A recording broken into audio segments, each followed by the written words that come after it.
Hi everyone, Mr. Mealy here. I'm going to go ahead and talk to you about the miter saw. The miter saw is also known as the chop saw because it has this chopping motion. So we're going to go over the parts and what we use the miter saw for today. The first part I'd like to show you is the blade of the miter saw, right here, the blade. And you'll notice the blade is covered by the blade guard. You actually expose the blade when you lower the miter saw down. Next, we're going to go through some other parts of the miter saw. Here we have the table. The table's this flat piece. That's what your piece of wood is going to lay on when you're cutting it.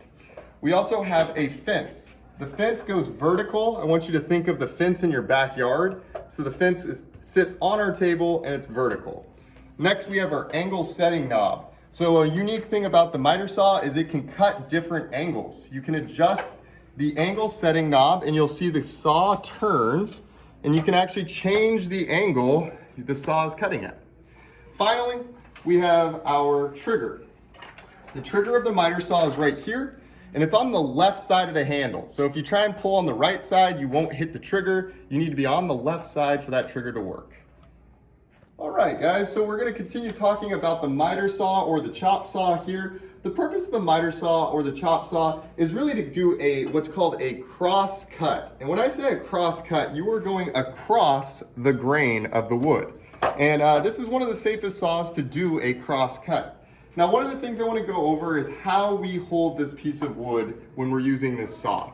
So first off, you're going to want that piece of wood flush on that table, and you're going to want it all the way against that fence.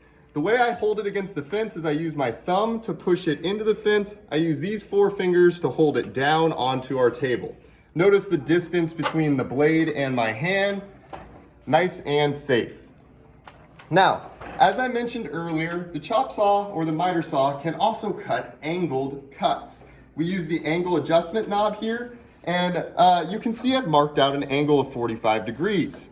Now, if I adjust the saw to 45 degrees, I can make this cut, but you can see this is a very dangerous cut. Would never want a student to make a cut at their fingers like this. So one of the things that I wanted to note is if you make the angle on the other side of the piece of wood, see how that angle is on both sides?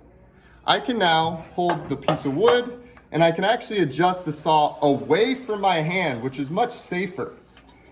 I can adjust it to 45, then I would hold it against that fence. I can lower the blade and you can see I can make my cut. Thanks for watching.